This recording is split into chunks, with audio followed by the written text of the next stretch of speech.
Bonjour à tous, je suis Lucas et avec moi, il y a Marie. Salut tout le monde. Aujourd'hui, on va parler d'un sujet que beaucoup de personnes trouvent difficile, même dans leur propre langue. Comment exprimer ses sentiments en français? Oui, et avant de commencer, j'aimerais partager quelque chose. Il y a quelques semaines, une personne nous a écrit ⁇ Je comprends le français, mais je ne sais pas dire ce que je ressens ⁇ Et cette phrase, elle m'est restée en tête. Moi aussi, parce que parler de ses sentiments, ce n'est jamais facile, même en français. Exactement.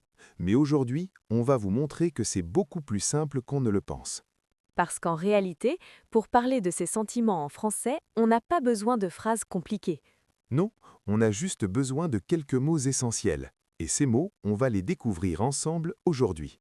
Alors, si vous êtes prêts, on commence tout de suite. Alors Marie, je te pose une question très simple. Là, maintenant, comment tu te sens? Là, maintenant, je me sens bien. Un peu fatiguée, mais bien. Tu vois, tu viens d'utiliser la phrase la plus importante en français pour parler de ses sentiments. Je me sens.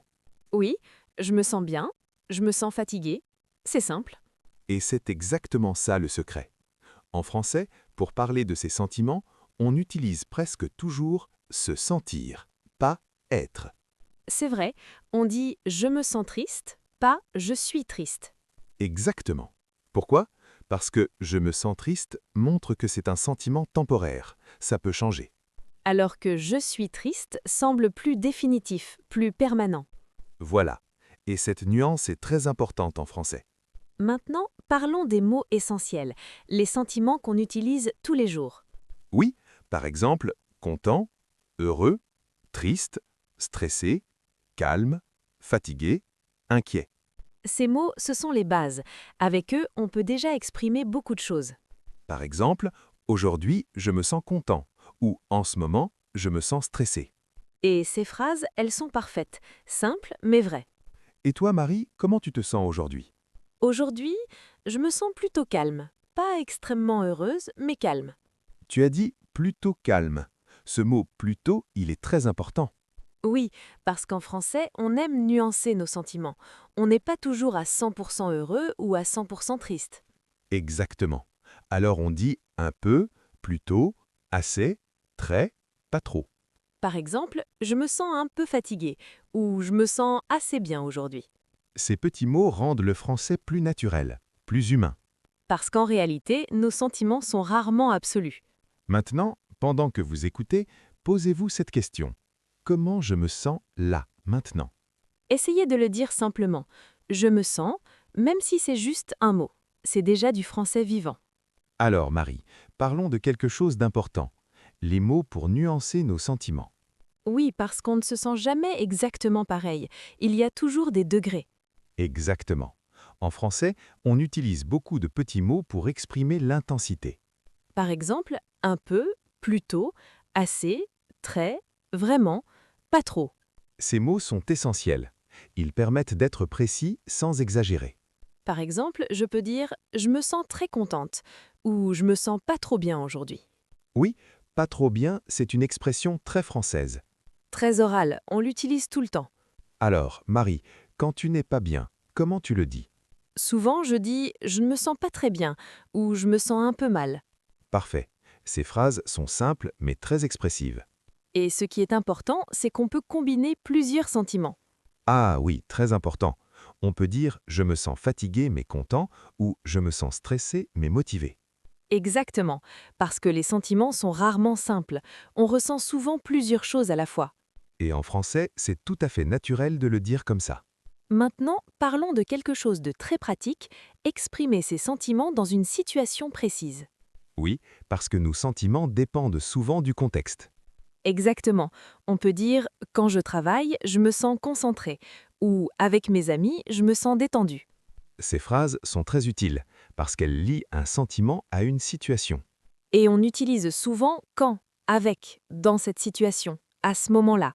Par exemple, quand je dois parler en public, je me sens nerveuse. Ou avec certaines personnes, je me sens à l'aise. À l'aise est une expression très française. Oui, très utilisée. Je me sens à l'aise avec toi ou je ne me sens pas à l'aise dans cette situation. Exactement. Et mal à l'aise aussi. Oui, je me sens un peu mal à l'aise. c'est une façon douce de dire qu'on n'est pas confortable. Alors, Lucas, quand tu es avec des gens que tu ne connais pas, comment tu te sens? En général, au début, je me sens un peu réservé, parfois même un peu nerveux. Et après un moment? Après, je me sens plus détendu, plus naturel. Tu vois, tu viens de décrire une évolution. Au début, puis. Oui, parce que les sentiments changent avec le temps. Et on peut très bien exprimer cette évolution en français. Au début, je me sens, puis je me sens. Ou avant je me sentais, maintenant je me sens. Exactement. Maintenant, parlons d'un sentiment très courant, le soulagement. Ah oui, je me sens soulagé ou soulagé. Par exemple, après cet examen, je me suis sentie soulagée. C'est un sentiment qu'on ressent souvent après une situation stressante. Oui, tension, puis soulagement. Et toi, Marie, quand est-ce que tu te sens soulagée en général? Quand j'ai fini quelque chose de difficile ou quand j'ai dit quelque chose d'important à quelqu'un. Même si c'était difficile à dire? Surtout si c'était difficile à dire, parce qu'après, je me sens plus légère. Plus légère, c'est une expression très française. Oui, on ne parle pas du corps, on parle de l'émotion. Je me sens légère ou je me sens libérée. Ces expressions sont très naturelles en français. Il y a quelque chose qu'on n'a pas encore dit mais qui est très important. Quoi? Parfois, on sait ce qu'on ressent mais on n'ose pas le dire. C'est vrai, même quand on connaît les mots. Exactement. Et en français, il existe des phrases très douces pour exprimer un sentiment sans être trop brutal. Par exemple, je ne me sens pas très à l'aise ou je ne me sens pas vraiment bien. Oui, ces phrases permettent de dire quelque chose d'important sans être brutal. Et elles sont très utilisées parce qu'on ne veut pas toujours dramatiser. Exactement. On veut juste exprimer une gêne, une inquiétude, un malaise. Alors Lucas, dans une situation inconfortable, comment tu le dis en général? Je dis souvent « je ne me sens pas très à l'aise » ou « je suis un peu mal à l'aise ». Parfait. Ces phrases sont honnêtes mais douces. Oui, elles disent ce que je ressens sans exagérer. Maintenant, parlons de l'autre côté, les sentiments positifs. Oui, je me sens bien, je me sens en confiance, je me sens rassuré. Par exemple, avec cette personne, je me sens en confiance. C'est une phrase très forte. Elle parle d'un sentiment profond avec des mots simples. Exactement. Et on peut aussi dire je me sens reconnaissant ou reconnaissante. Oui, après cette aide, je me suis senti reconnaissant. C'est un sentiment important à savoir exprimer. Maintenant, parlons de quelque chose de très courant, les sentiments mélangés. Ah oui, parce qu'on ressent rarement une seule chose à la fois. Exactement. On peut dire je me sens stressé mais excité ou je me sens inquiet mais curieux. Ces phrases sont très naturelles en français. Oui, parce qu'elles reflètent la réalité. Les émotions sont complexes. Et en français, on accepte cette complexité. On n'a pas besoin de choisir un seul sentiment. Par exemple, quand tu commences quelque chose de nouveau, Marie, comment tu te sens? Je me sens souvent nerveuse, mais aussi motivée. Les deux en même temps. Et c'est tout à fait normal de le dire comme ça. Maintenant, parlons d'un dernier point. Les sentiments par rapport au futur. Oui, parce qu'on ne ressent pas seulement des choses sur le présent. Exactement. On peut dire quand je pense à demain, je me sens inquiète. Ou quand je pense à l'avenir, je me sens plutôt confiante. Ces phrases sont importantes parce qu'elles montrent comment on se projette.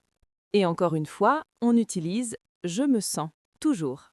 Alors, si on résume tout ce qu'on vient de dire aujourd'hui. Parler de ses sentiments en français, ce n'est pas compliqué. Non, ça commence par une structure simple. Je me sens. Puis, on ajoute un mot. Content, triste, fatigué, stressé, calme. Et si on veut nuancer, on ajoute un peu, plutôt, assez, très. Exactement. Et on peut donner un contexte. Aujourd'hui, en ce moment, quand je... Ces phrases-là, ce sont déjà du vrai français. Pas du français scolaire, du français vivant. Parce qu'on utilise ces phrases tous les jours sans même réfléchir. Exactement. Et plus vous les entendez, plus vous les utilisez, plus elles deviennent naturelles.